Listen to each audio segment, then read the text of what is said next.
Para sa ito. Pwede po dito, mas malaki pa kinikita nyo kesa sa akin. Mas malaki pa kinikita mo sa upline mo kasi nga po, kung mas marami ang direct mo, konti lang ang kita ng upline. Okay? So, you heard it here first, guys, no?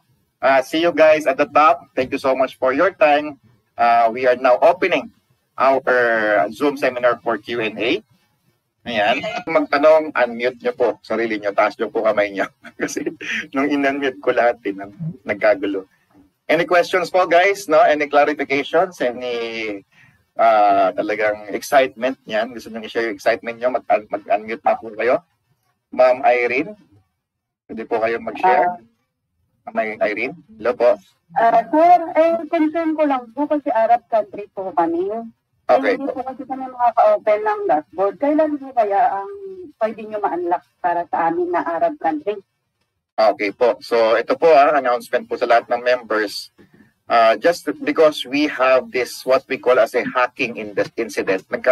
Meron po kasi nag-hack sa account sa website natin. That is why we need to block all international IPs, no? So right now, we need to just specify the country. Ano pong bang country yan? Saudi Arabia? Bahrain po. Bahrain. May dalawa na po na-registered na na Saudi. Mostly po kasi as in Arab country yung member ko. Thank you po kay Sir Solomon kasi siya po yung nag-i-encode. Pero siyempre po, iba pa rin po na matutulungan ko siya. Kasi hindi ko makikita yung dashboard namin. Okay, sige po. Noted po yan. Dito po si Sir Doben. Sir Doben, ano po Bahrain and Saudi Arabia. Note na namin yan. Yan, block namin yung IP ng Bahrain and Saudi Arabia and all the Arab companies, Arab countries. Yes, sir. Meron pa po ako sa UAE, sir, at Kuwait. Ang problema baka kasi magda-doubt sila, syempre, meron kasing tao, hindi mo naman parehas natasabi na parehas na mindset mo. Pag sabihin nila na, bakit apply ko ang magiging code sa akin, which is my dashboard naman. Sige po, sige po. We will fix this as soon as possible, ma'am. No? We will unblock the Saudi Arabian companies. Naka-note na po sa amin yan. Sir Doben, can you confirm? Yes, yun? Bahrain, Saudi Arabia, at saka Kuwait po at saka UAE. Kuwait and UAE. Opo. Okay, so we'd like to elaborate on that, guys, no? Kasi po yung hinak po tayo, the hacker is flooding our website with 5 million users per second coming from different countries all over the world. Karaniwan po ng mga dami na visitor is coming from international. So that is why we need to block the international. Nung na-block namin yon, nag-install kami ng mga anti-hacking software na protect natin yung website natin. So, ang ano lang doon is, yun nga, na-block yung mga international IPs. That is why we need to unblock it para po Ayan po. Yan, thank you so much, Ma'am Irene, for your question, no? Any question pa po? Coach Jared. Coach, regarding sa extension, Opo. di ba nabanggit niyo po na pwede siya sa bata? Opo. Ilang taon siya pwede po? Actually, we have testimonials dito as for kahit pa months old pa lang, no? Ang problem kasi dito, malaki yung capsule, mahirap siyang lunukin. Okay, so yung kasi dati may emergency daw, sabi ni Sir Dan. So, in-slice yung capsule, pero it's not recommended kasi po may technology yung ating capsule na ito po ay naka-freeze drying, naka-nitrogen filled. So basically, it is designed to dissolve only on the stomach, no? So hindi siya mag-dissolve sa ibang areas, no? So kahit po tayo mga adults, medyo mahirap nga lunukin ito eh. So wala po siyang problem any age as long as they can swallow, no? Pero yun nga, pagka talagang halimbawa critical condition, pwede po siyang tusukin at pwede siyang kasi liquid naman po siya eh. Pero hindi siya recommended po, no? So basically anyone wala siyang overdose, wala siyang contraindication sa mga ininom natin, parang organic naman ito kasi coming from deer, di ba? Ganyan, grape seeds and such, di ba? So as long as kaya pong lunukin, no? So kasi may danger din, Coach Jared, baka mamaya ma-choke yung iinom eh. Pero pwede siya po, pwede. Pwede siya sa mga bata. Ayan. So, Meron po tayo ditong recorded Zoom seminar. So, Elena, ma'am, we'll just send you the recorded seminar. Ma'am Liza May, meron po kayong question? Po, ang tanong ko lang po, Vice, paano po kami maka-avail? Nandito kami sa Singapore dahil may isa akong nag-inquire, paano niya ma-receive ang stem cell if ever mag-diamond siya? Ipaship po namin dyan, ma'am. Ano po tayo dyan? Just give us our details. Ipaship po namin via PhilPost or DHL. Okay. So, ang shipping ba is free na? Or Hindi po. Sagot po ninyo ang shipping. okay. Kasi nagtatanong siya kung paano siya Kasi based on experience po kasi ang shipment po niyang mga ganyan nasa mga 2,000 to 4,000. So, mas mahal pa. Di ba? So, sagot po yan talaga ng ano. Papaship ako dito, nasa 4,007. Exactly po. Exactly. Food supplement, yun ang ano ko. At saka yung iba pong downline ko dito, hindi rin maka-open sa kanilang mga dashboard. Singapore po.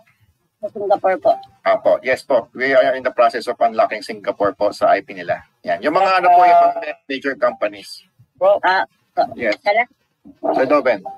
yes, sa Singapore, actually okay na naman kasi may ano tayo, may mga members din tayo Singapore. Actually, may inana ko dyan, may possible na din na mag-stockish dyan kasi nag-stockish siya dito sa ano sa Visayas pero nasa Singapore pa siya ngayon. Pero eventually tinitingnan niya kung makapag-stockish din siya or makapag-business center ng Singapore. So once that happens, mayroon ng product na available sa Singapore by then. Pero I'll inform you pag okay na. As of now, may mga may mga konting products kami kasi pinadala sa Singapore.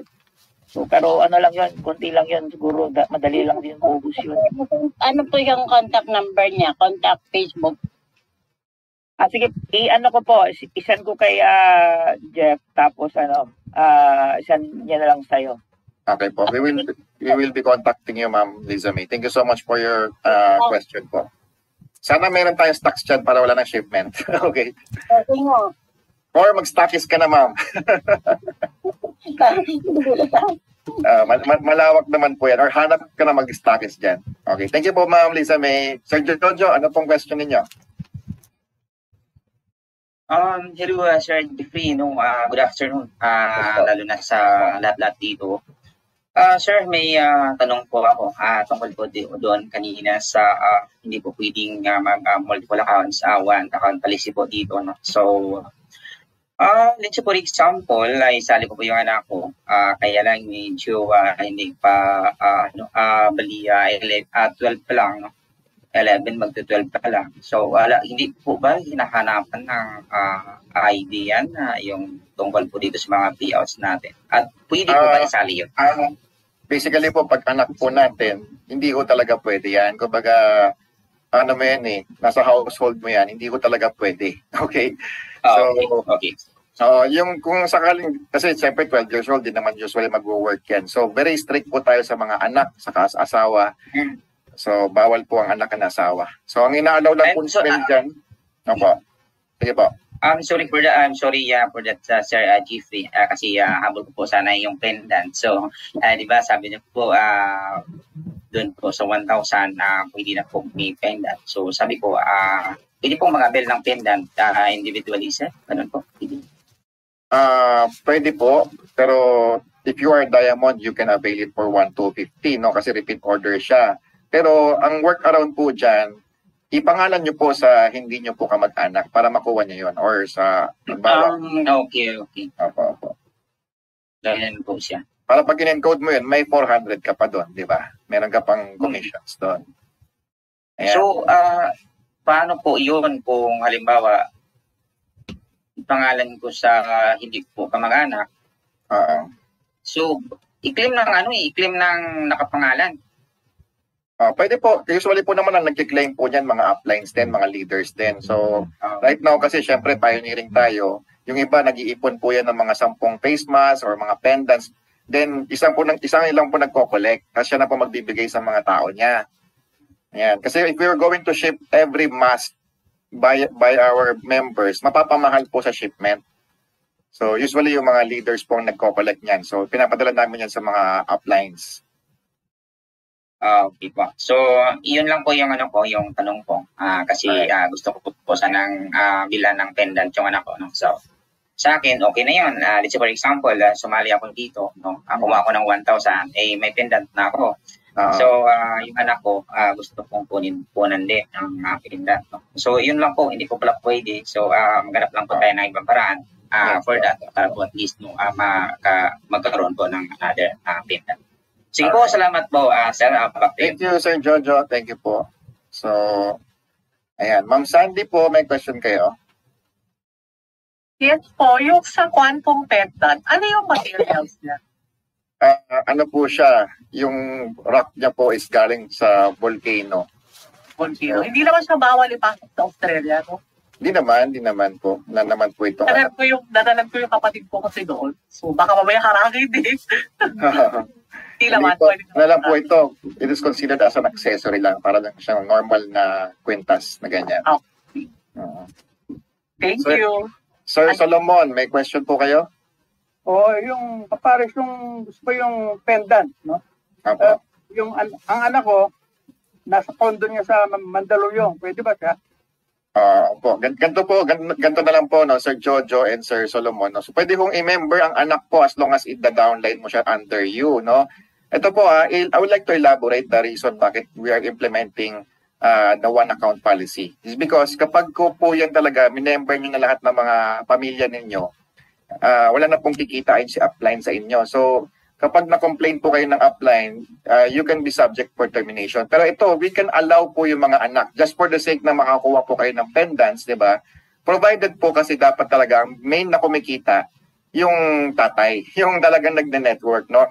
If we actually see kasi na mayroong account na kumikita nang wala naman siyang direct referral, yun po yung considered as as a dummy account. So halimbawa, Sir Jojo and Sir Solomon, yung anak mo gusto mong kuha ng pendant. Okay, pwede po yan. Ipa-member mo yung anak mo, i-register mo under their name, but under you, not above you. Okay, ganun po yun. Thank you.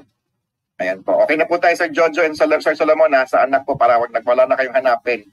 Okay? Kasi when it comes to anak kasi, usually po yung ibang anak naman po ay meron pong pamilyang sarili na. O yun po, wala na pong problema doon. As long as mag-work din po yung anak, okay na po tayo doon. Okay. Wait lang po, Sir Jojo. As Earn Master, meron ka pong question. Sir Romel. Good morning, sir.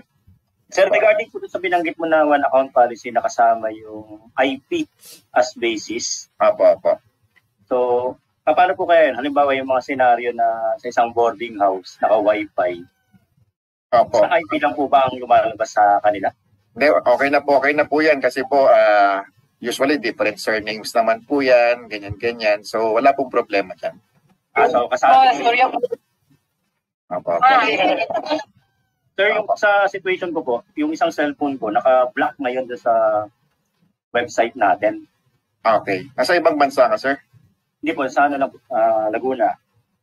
Okay. So nung nag-login ako, parang ganun nga yung message niya, your account block something.